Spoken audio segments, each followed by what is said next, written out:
elder sister, congratulations on being called to the Tuxtla Gutierrez, Mexico mission. Having served there, I can promise you that you're going to love it.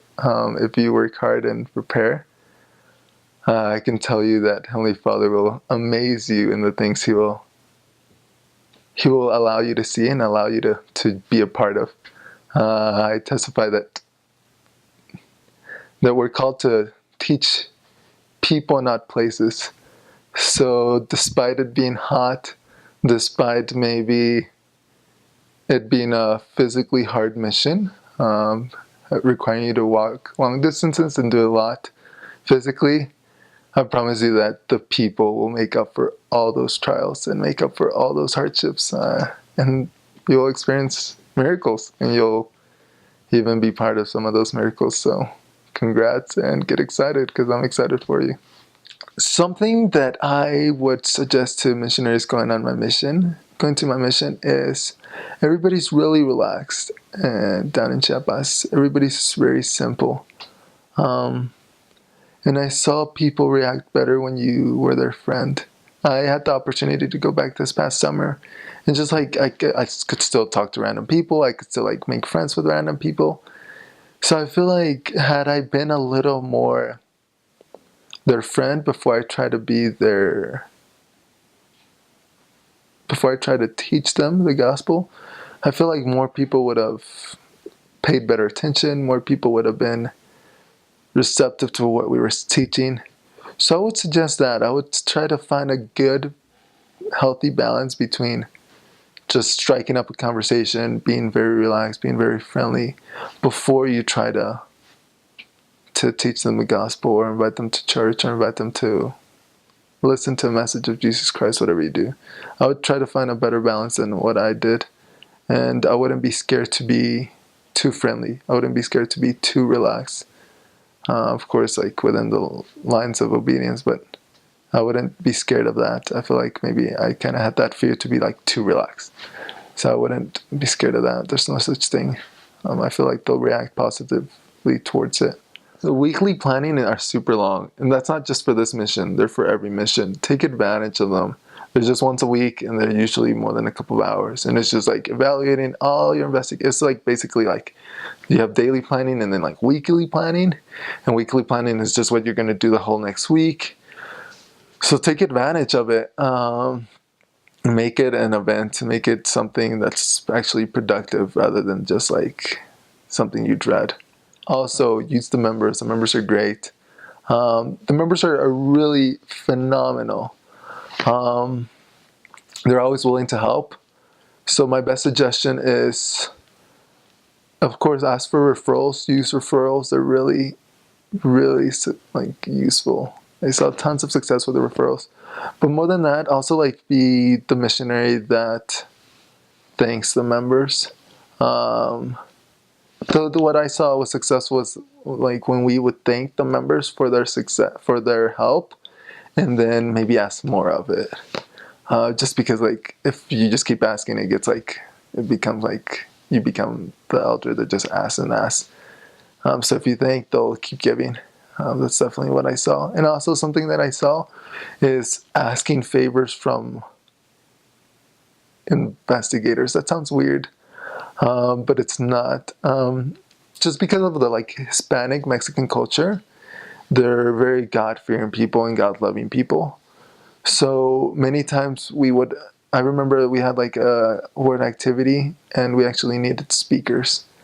And this inactive brother and his lovely wife his wife wasn't a member, and he had children that weren't members. So we actually asked him if he could bring speakers, and like he like had like a whole sound system, and he was more than excited to do it. He was just ecstatic. So I felt like every time we would ask favors, like have it be non-members or investigators, they would just want to serve us. They felt like maybe that was blessings promised to them. So utilize that as a tool to like have people in church, have people in activities, just assigned, distribute. Also, a good indicator that a ward or a branch is progressing is by its lack of depending on the missionaries. So don't be shy to like not bless the sacrament every week, because just if you're like doing everything in the ward or the branch, it just kind of reflects that the branch can't manage itself. So if you are in a small branch, which you probably will be, distribute responsibilities, and that just kind of strengthens the members, strengthens the people, and it lets you focus on the missionary work. So know that that's something you should do rather than you should not do. You should distribute. You should try to do less in your ward and do more missionary work, and have members kind of build leadership skills and strengths. So that's what I would advise. It's gonna rain a ton. Especially there's like this 6-month season that it rains, and especially where you are, it's gonna pour. So have a poncho, have rain boots, and know that the whole irrigation, like, it's not the best. So you'll probably be like up to your knees sometimes just walking in water, and just enjoy it. Yeah, I thought it was very efficient, just because when it starts to rain, everybody goes into their house. And people, like, if you're knocking doors, they're going to see you all wet. They're going to be nice. They're going to let you in. And I thought it was very efficient to knock doors a little later, like in the evening. A lot of missionaries think, oh, let's go tracting in the morning, and then like have our lessons in the evening. Yeah, of course that sometimes is the way it works, and you can't do anything about it, which is great if you have lessons in the evenings. But don't be scared to not have lessons in the evenings, because of course during the day people are running errands, people are at work. So if a lesson drops, if a lesson falls through or something, start tracting, because families are home. Most of the families and success I saw in my mission were because we were tracting later in the day, like in the evenings, so they were home. We can get them in a group, and we saw quite a bit of success that way. So I would definitely invite you to do that. P days are going to be crazy. P days are going to really crazy. I would actually not enjoy my P days, just because you have to wash clothes, you have to get groceries, and a lot of this stuff, like a lot of the clothes you have to wash just by hand, depending on where you are. Sometimes there's members that let you use their laundry, or washer and dryer. So that really helps out a ton. But when you don't, it takes up a lot of time, and like walking back and forth from the grocery store and just doing like cleaning up everything. So I would always not. I never really enjoyed P day. I was more tired at the end of a P day than at the end of a regular day. So I would suggest planning accordingly. I really dropped off the map when I went on my mission, just because P days is the day to write letters. So I would always be too tired that I would never write anybody a letter. And my mother even complains to me today that I only wrote like telegrams to her, like emails, but they were like telegrams because they were like a couple sentences. So that wasn't intentional. I'm a slow typer for one. So plan accordingly. Know that that's probably going to be the reality of things unless they've changed. But P days are hard. You won't have too much time unless you really plan. And sometimes I just because of all the stuff we had to do on P days, I wouldn't even get the chance to wash my clothes. So every night right before going to bed, I would always watch the clothes I needed for the next day and let them dry through the night. So that was tough for me, and I wasn't the only missionary that did that. So I don't think it was just me. But just know that's really tough. Really tough. So I would definitely, I don't really know how to fix that. But just know that might be the reality of things, and enjoy that too, because that won't last forever. The sisters, and at least when I was there, were phenomenal. They're super hardworking sisters, and they just have a different way of teaching the gospel, quite honestly. I feel like there's definitely different strengths sisters and elders share. And I feel like, at least the sisters I saw, that just not try to compete or not try to like be an elder missionary, but just try to like their hardest to be a sister missionary, saw so much success. Obviously, sisters can like touch the lives of people that elders can't, and vice versa. So I feel like just grasp those strengths that you have, and also be safe. I definitely think that like Heavenly Father doesn't ask for sacrifices; He just asks for like hard work and obedience. So don't think you have to like sacrifice your safety to find people. At least my mission president would always tell us that like many times we'll drive so far to find people when like we haven't even asked our neighbor or anybody. So just know that you don't have to put yourself at risk. So that's my only tip for sisters. I don't really know a lot to tell sisters, to be honest. But yeah, that's what I saw, that the sisters that just utilized those strengths they had saw so much success.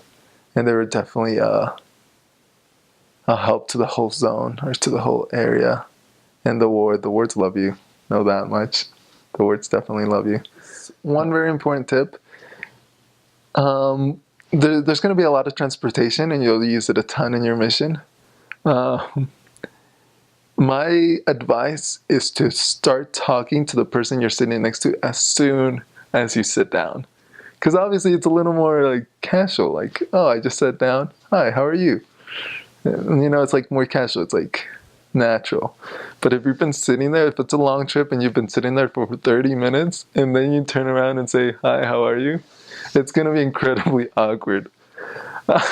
So hopefully, yeah, like that's my best advice. Just sit down and start talking. And then it'll be really kind of fun and more natural. Be careful not to fall asleep and transportation. Because, okay, you're going to be extremely tired. Extremely. Whenever I had like new missionary companions, they would be out. Just because like your body's not used to the sun, that heat, not used to walking, and you're coming from the MTC, and if you've been in the MTC 9 months or 9 weeks or 6 weeks, your body's just like used to like being sitting and like reading and AC. So like it's going to be a shock to your body, and be ready to like be nodding off for the whole ride. But know that your body will eventually adjust a little better. You'll still be tired, but you'll kind of figure out a better way to not nod off and fall asleep on all the transportation. And be sure not to. So whenever I would hop on like a long bus ride, because sometimes you'll have to like go long bus rides or colectivo rides, like a couple of hours sometimes. Just be sure not to, like, if you're gonna fall asleep, just be sure to beat your companion. Because when my companions would fall asleep, I know that it was my obligation out to stay awake, just so we wouldn't miss our stop. So be aware that it's like this unspoken competition. And I would usually be the one not falling asleep, just because it's really hard for me to fall asleep in transportation. But just sit down and like try to stay awake. Best way to do it is talk to the people, of course, and know they're gonna be so kind. And if they're not kind, it's probably because they don't understand you. It's not a very like well articulated Spanish. A lot of S's are dropped. So when they say pue, it's actually pues, and just like so forth. So just know that you'll catch on eventually. So if it doesn't sound like Spanish, it's just like it's more relaxed. And if you can relax your Spanish, they'll probably understand you a little better too. I had many companions, like English-speaking companions, like American companions, that were just learning Spanish. And despite them knowing Spanish very well, they would articulate it extremely well. So it's almost like a different language for them. So that would be confusing. And sometimes they'd be like, oh, I'm sorry, I don't speak English. And they'd be like, I'm speaking Spanish. So just know and don't feel bad. It's not that you don't know the language.